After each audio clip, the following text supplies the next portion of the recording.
हम लोग का जो मुद्दा है, आप जल्द से जल्द जो इन्वेस्टिगेशन है वो करके इमीडिएटली 48 आवर्स हो गया, इमीडिएटली अरेस्ट। एक बार फिर से महिला सुरक्षा के दावों की कलई खुल चुकी है।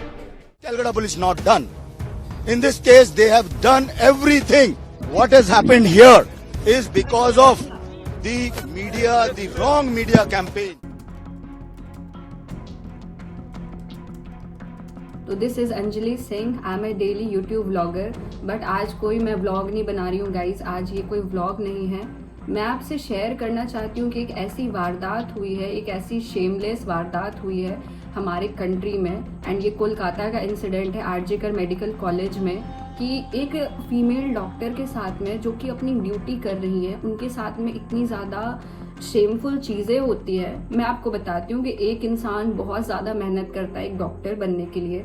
सबसे पहले आप अपने 11th-12th में आप पढ़ाई करते हो मन लगा करके, देन उसके बाद आप क्लियर करते हो नीट यूजी, जो कि बहुत ज़्यादा टफ है, बहुत ज़्यादा टफ एग्ज़ाम है, बहुत लोग क्लियर नहीं कर पाते उस चीज़ को।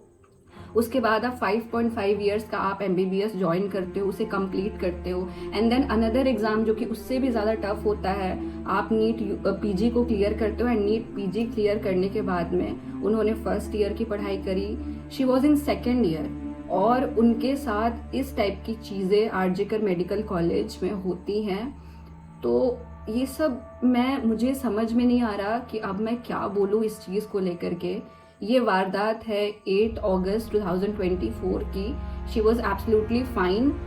उन्होंने अपना डिनर कंप्लीट किया, एंड देन डिनर कंप्लीट करने के बाद में रात को 2 बजे के करीब उनको लगा कि मैं अभी थोड़ा थक गई हूँ तो मैं थोड़ा सा रेस्ट ले लेती हूँ। गाइस, डॉक्टर्स बहुत ज़्यादा काम करते हैं। एंड उसके बाद वो गई रेस्ट लेने के लिए कॉन्फ्रेंस रूम में। उसके बाद वहाँ जाने के बाद वो बाहर नहीं आई एंड कोई न्यूज़ नहीं आई उनकी। सुबह जब कोई सफाई कर्मचारी, जब कोई लोग जाते हैं एंड उनको फिर उनकी बॉडी मिलती है, एंड बॉडी इतनी ज़्यादा बुरी हालत में थी, इतनी ज़्यादा इंजरीज थी उनके बॉडी पे, उनके फेस में एंड उनकी आईज़ के पास में। मैं क्या बोलूँ इस चीज़ पे। और इंडिया की जो जनता है वो आपसे जस्टिस मांग रही है। और एक डॉक्टर के साथ में इस टाइप की चीज़ें होना ऑन गोइंग, जब वो हॉस्पिटल ड्यूटी पे है।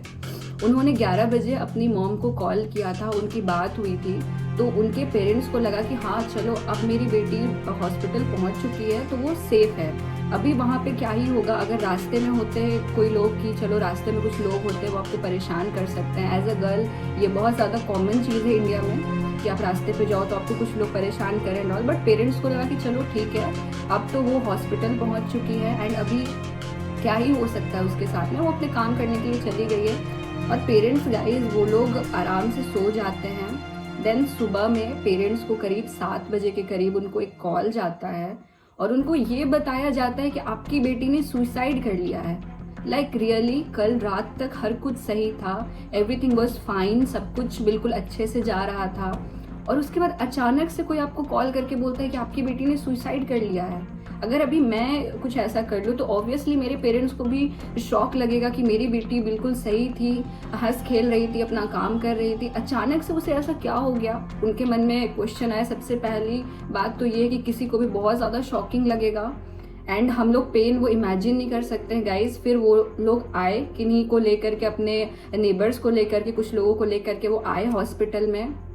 एंड हॉस्पिटल में आने के बाद आप इमेजिन करो कि लिटरली आपको 3 आवर्स तक वेट करना पड़ता है अपनी बच्चे की बॉडी देखने के लिए। सबसे पहला हक पेरेंट्स का होता है अपने बच्चों पे। एंड जब उनके साथ ऐसी चीज़ें हो गई और ऐसा हादसा हो गया तो 3 घंटे तक पेरेंट्स को अलग रखा गया। और 3 घंटे के बाद में जब उनके पेरेंट्स को वहाँ पे अलाउ किया गया, she was in a half naked position. आप गाइज, मैं आपको बोल रही हूँ कि आप एक बार इमेजिन करके देखो, एक फादर के लिए जब आप एंटर करो रूम में एंड देन आपकी बच्ची वहाँ पे नेकेड कंडीशन में है और उसके साथ इतना बुरा हो चुका है और लोग बोल रहे हैं कि उसने सुसाइड किया है, वो साइकोटिक थी एंड उसको इश्यूज थे, तो आपको एज अ फादर आपको कैसा फील होगा? क्या ये हम लोग एक्सपेक्ट करते हैं? एंड देन कुछ लोग, अभी मैं बात करती हूँ कि जो अथॉरिटीज़ हैं, हॉस्पिटल के अथॉरिटीज़ एंड जो पुलिस है, उन सारे लोगों का कहना है, पहले तो उन लोगों ने बोला कि नहीं इन्होंने सुसाइड किया है, एंड देन जब ये मामला थोड़ा सा ज़्यादा बढ़ गया तो वो लोग फिर बोलने लगे कि नहीं हमने किसी को पकड़ा है। और आप इमेजिन करो कि 24 आवर्स के अंदर ये सारी चीज़ें हो रही हैं। जब शुरू में आपने बोला कि उन्होंने सुसाइड किया है, शी वॉज साइकोटिक, उसके बाद जब मामला बढ़ने लगा तो 24 आवर्स के अंदर आप किसी को पकड़ करके ले आते हो, एक इंसान को जो कि बस नॉर्मली हॉस्पिटल में आता जाता था, पेशेंट्स को लाता था, एंड वो आया उस दिन 3 बजे के करीब। कहानी ये है कि वो 3 बजे के करीब आया एंड उसने सारा कुछ किया। 5-6 बजे के करीब सुबह में वो निकल गया हॉस्पिटल से, अपने ईयरफोन्स जो हम लोग लगाते हैं उसे वहीं उसने छोड़ दिया। एंड उस चीज़ के बेसिस पे कोलकाता पुलिस ये बोल रही है कि उसने ईयरफोन छोड़ दिया, हमने उसे पकड़ा, सीसीटीवी में हमने फुटेज देखी, उसके बाद हमने उसे पकड़ा, एंड देन पकड़ने के बाद में फिर उसका फ़ोन से हमने उसके फ़ोन से कनेक्ट किया तो कनेक्ट हो गया, तो इसी से हमें पता चल गया कि उसने किया है ये rape. But guys postmortem reports कुछ और ही कह रही हैं। पोस्टमार्टम रिपोर्ट्स के हिसाब से जितना सीमेन उनके बॉडी में मिला है वो किसी एक इंसान का हो ही नहीं सकता। अगर एक इंसान, मैं आपको बताती हूँ, अगर एक इंसान 2-3 बार भी इजैकुलेट करे तो वो उतना ज़्यादा सीमेन प्रोड्यूस नहीं कर सकता जितना कि उनकी बॉडी से मिला गया है। तो सीरियसली मेरा ये क्वेश्चन है कि जब आप एक सिंगल पर्सन को पकड़ रहे हो और वो पर्सन अपना गुनाह कबूल भी कर ले रहा है इतनी आसानी से, और वो बोल रहा है कि हाँ मुझे फांसी दे दो, सब चीज़ ठीक है, मैंने किया है, तो मेरा ये क्वेश्चन है हॉस्पिटल के अथॉरिटीज़ से और कोलकाता पुलिस से कि ये सब जो चीज़ें आप कर रहे हो, आपको क्या लगता है कि जनता बेवकूफ़ है, जनता को कुछ पता नहीं है? और पोस्टमार्टम रिपोर्ट्स के हिसाब से, पोस्टमार्टम रिपोर्ट्स तो झूठ नहीं बोलेंगी, उसके हिसाब से एक लोगों का ये काम नहीं है, ये गैंगरेप है। तो आप बाकी लोगों को पकड़ो, ठीक है, मैं मानती हूँ कि हो सकता है उसने भी किया होगा, जैसे कि वो कबूल कर रहा है उस चीज़ को, बट वो एक इंसान के लिए पॉसिबल ही नहीं। ये मैं नहीं कह रही हूँ आपसे कि एक इंसान ने नहीं करा, ये पोस्टमार्टम रिपोर्ट्स कह रही हैं कि ये एक इंसान का काम नहीं है। तो मेरा ये क्वेश्चन है आप लोगों से कि कोलकाता पुलिस और हॉस्पिटल की अथॉरिटीज़ जो हैं, आप लोग किसे बचाने का कोशिश कर रहे हो? कौन है ऐसा इंसान जो इन सब के पीछे है? और जो भी ये इंसान है ये बहुत ज़्यादा इन्फ्लुएंशियल इंसान है जिसे बचाने में सारे लोग लगे हुए हैं। मुझे नहीं पता कि उन लोगों ने उस इंसान को पैसे खिलाए या फिर उस इंसान को क्या बोला। आप इमेजिन करो, उस इंसान ने रेप किया एंड देन वो चला गया अपने घर, वहाँ जा कर के वो आराम से सोया हुआ है। गाइज मुझे इस चीज़ पे बिलीव नहीं है, इस चीज़ पे और ज़्यादा क्लैरिफिकेशन आनी चाहिए। और हम लोग क्या ही डिमांड कर रहे हैं? हम लोग डिमांड कर रहे हैं कि हम लोगों को ये सब जो चीज़ें हो रही हैं आप क्लैरिफाई करो ना। जो प्रिंसिपल है उस कॉलेज के, उनका बयान कहाँ है? जो जूनियर डॉक्टर्स थे जो उनके साथ में थे, उनके जो कलीग्स थे, उनका बयान कहाँ है? उनके मोबाइल की डिटेल्स कहाँ है? आप मोबाइल डिटेल्स निकलवाओ, उसमें आपको पता चलेगा कि क्या चीज़ें हो रही थी एंड ऑल। तो ये सारी चीज़ें आप मीडिया के सामने क्यों नहीं ला रहे हो? शुरू में तो आपने सुसाइड का नाम दे दिया, अब आपने 24 आवर्स के अंदर आप किसी को पकड़ के ले आए जो अपना गुनाह कबूल करने के लिए रेडी है, फांसी पे भी उसे चढ़ा दो तो उसके लिए ओके है। तो मैं आपसे ये पूछना चाहती हूँ कि एक इंसान अगर वो काम कर रहा है तो वो अपने वर्क प्लेस पे सेफ नहीं है। एक हॉस्पिटल पे आप समझ सकते हो कितनी ज़्यादा भीड़ होती है। आप लोग गए होंगे गवर्नमेंट हॉस्पिटल्स में, इतनी ज़्यादा लोग रहते हैं कि बेड्स मिलना मुश्किल हो जाता है। इतनी भीड़ में, इतने सारे लोगों के बीच में एक लड़की के साथ में, फीमेल डॉक्टर के साथ में इस टाइप का वारदात हो जाता है एंड किसी को कानों कान खबर नहीं है। पहली बात तो ऐसी चीज़ होनी नहीं चाहिए, और अगर हुई है तो मेरा क्वेश्चन ये है कि तो फिर हम लोग कहाँ सेफ हैं? मैं भी एक लड़की हूँ एंड मैं भी अलग अलग जगह पे जा कर के व्लॉग्स बनाती हूँ, घर पे भी बनाती हूँ। मेरा क्वेश्चन ये है कि कल को जा कर के अगर मैं कहीं जाती हूँ और अगर इस टाइप की चीज़ें होती हैं तो कौन आंसर करेगा मेरे पेरेंट्स को? क्या मैं घर पे बैठ जाऊं? या फिर बाकी जो लड़कियां हैं जो कुछ करना चाहती हैं अपने लाइफ में, जो कुछ काम कर रही हैं, जिनको अगर नाइट शिफ्ट्स करनी पड़े, डॉक्टर्स को गाइज उनकी ड्यूटी कभी भी हो सकती है, ऐसा नहीं कि वो सिर्फ दिन में काम करते हैं। वो लोग हमारी जान बचाने के लिए इतना ज़्यादा हार्डवर्क कर रहे हैं। ऐसा नहीं कि उनको पैसे की कमी है, या फिर पैसा बहुत सारे प्रोफेशन में है, बट गाइज डॉक्टर्स की रिस्पेक्ट होती है, उनकी बात अलग होती है। आप पैसे कमा सकते हो, बट मैं क्या बोलूँ आपको, इस टाइप की चीज़ें अगर डॉक्टर्स के साथ में, वो भी हॉस्पिटल में हो रही हैं, तो फिर हम लोग कहाँ सेफ हैं? आपके घर पे भी आपकी मदर होंगी, आपकी बहन होंगी और आपकी कोई फीमेल फ्रेंड होगी, कल को चल करके आपकी बेटी होगी। तो मेरा क्वेश्चन ये है कि हम लोग सब कहाँ सेफ हैं? एंड इंडिया की जो सिस्टम है, इंडिया का जो जुडिशियल सिस्टम है, मुझे ये आंसर चाहिए कि अभी सीबीआई को अगर ये केस सौंप दिया गया है तो कहाँ है सीबीआई इतने दिनों से, क्या अपडेट्स हैं इस केस में, क्या चल रहा है। आप लोग मीडिया के सामने खुल करके आओ एंड खुल करके सारी चीज़ें बताओ कि इस टाइप की चीज़ें क्यों हो रही हैं। और मुझे ये सब चीज़ें सुन करके मुझे इतना ज़्यादा अजीब सा फील होता है। वो एक डॉक्टर नहीं थे गाइस, सिर्फ वो एक डॉक्टर के साथ में शी वॉज अ वुमेन, और ये डॉक्टर की बात नहीं, एक वुमेन की बात है, एक वुमेन सेफ्टी की बात है। मेरा कहना है कि आप इतने सारे लोगों ने मिल करके उनके साथ गैंग रेप किया है। उनके पेरेंट्स का कहना है कि जब उन्होंने उनको देखा तो she was in half naked condition, मैंने आपको बताया, एंड उनकी जो पेल्विक गर्डल थी वो बिल्कुल टूटी हुई थी गाइस, और उनके आईज में वो स्पेक्स लगाती थी एंड उनके चश्मे, मतलब उनका चश्मा अंदर घुसा हुआ था एंड शी वॉज ब्लीडिंग, उनके आईज से खून आ रहा था, पूरे बॉडी पे उनके इंजरीज थे। तो हम लोग क्या ये एनवायरनमेंट दे रहे हैं अपने घर की बेटियों को, अपने इंडिया की बेटियों को, हम लोग ये एनवायरनमेंट दे रहे हैं। एक तरफ तो हम लोग बातें करते हैं वुमेन एम्पावरमेंट की कि वुमेन ऐसा करिए, आप वैसा करिए, आपके लिए ये स्कीम्स है, वो स्कीम्स है। कहाँ से भैया, कहाँ से स्कीम्स है? क्या ही कर लेंगे हम लोग? अगर हमारे घर वाले लोगों को लगेगा कि ये सेफ नहीं है तो ऑब्वियसली पेरेंट्स के लिए बच्चे की सेफ्टी सबसे ज़्यादा इंपॉर्टेंट होती है, तो फिर हम लोगों को तो घर पे बैठ जाना चाहिए ना। मैं भी एक काम करती हूँ, मैं भी घर पे बैठ जाती हूँ, आप लोग भी सारे लोग घर पे ऐसे बैठ जाओ, क्योंकि बाहर जाने से तो बाहर जानवर भरे पड़े हैं, बाहर तो इतने ज़्यादा जानवर हैं एंड पता नहीं, मुझे नहीं पता कि इन लोगों की क्या मेंटालिटी होती है।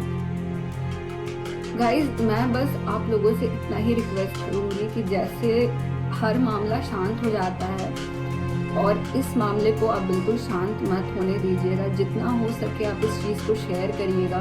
मैं नहीं बोल रही हूँ कि आप मेरी वीडियो को शेयर करिए, जिनकी भी वीडियो हो आप पोस्ट डालिए। सोशल मीडिया एक बहुत ही ज़्यादा पावरफुल प्लेटफॉर्म है, तो मुझे नहीं पता कि हमें जस्टिस मिलेगी या नहीं मिलेगी और इस टाइप की चीज़ें रुकेंगी या नहीं रुकेंगी, बट हमें जितना हमारा बेस है, क्योंकि मैं एक व्लॉगर हूँ, मेरा थोड़ा बहुत बेस है, मैंने अपनी इंस्टाग्राम की स्टोरी पे भी शेयर किया था इस चीज़ को।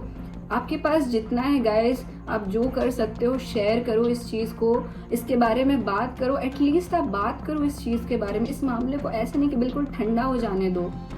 आप इमेजिन करो कि एक डॉक्टर का ऐसा हाल होने के बाद में क्या लोगों को लगेगा कि हम अपनी बेटी को डॉक्टर बनाएं, क्योंकि उनको तो राउंड्स पे जाना रहता है एंड रात भर काम करना रहता है। जो भी ऐसे प्रोफेशन है जिसमें रात में फीमेल्स को काम करना पड़ता है, कभी वो चाहेंगे क्या ऐसा? क्या आप ऐसी चीज़ें चाहते हो? सीरियसली आप मुझे बताइए, क्या आप फीमेल्स के लिए ऐसी चीज़ें चाहते हो?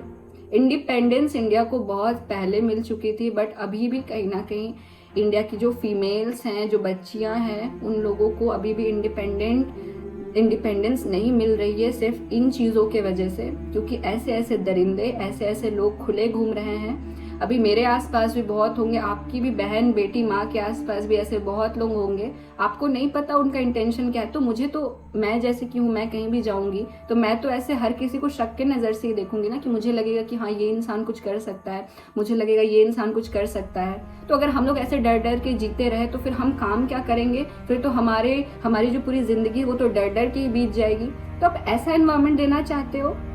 आप लोग बोलते हो, जैसे कि जो मेल सोसाइटी है वो लोग बोलते हैं कि हम लोग बहुत ज़्यादा स्ट्रॉन्ग है, वी आर द प्रोटेक्टर्स। कहाँ हो आप लोग अभी?